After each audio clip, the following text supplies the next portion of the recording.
Hi అండి. ఈ వీడియోలో ఏ కెమికల్స్ వాడకుండా న్యాచురల్గా సపోటా కాయలు 2 రోజుల్లో ముక్కడం ఎలాగో చూసేద్దామండి. ఫస్ట్ అయితే నేను వీడియోలో చూపిస్తున్నట్టు ఒక మందపాటి కాగు తీసుకుని దాని అడుగున ఎండుగడ్డి పెట్టేసి పైన సపోటా కాయలు అయితే పెట్టేశాను. సపోటా పైన మళ్ళీ ఎండుగడ్డి పెట్టేసి ఇక్కడ వీడియోలో చూపిస్తున్న విధంగా పైన నిప్పంటించాను. అది మొత్తం గడ్డి మొత్తం కాలిపోయి వేడి రావాలండి. ఆ సెగ కాయలకైతే తగలాలి, సపోటా కాయలకి.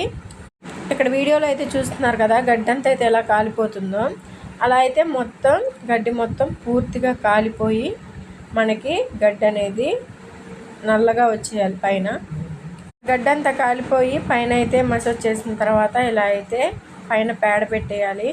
అంటే గడ్డి కాలిపోయిన వేడి మొత్తం కాయలకైతే తగలాలి. చూడండి, ఆవిరి అనేది పైకి పోకుండా పేడనైతే ఇలా అప్లై చేసేయాలి పైన.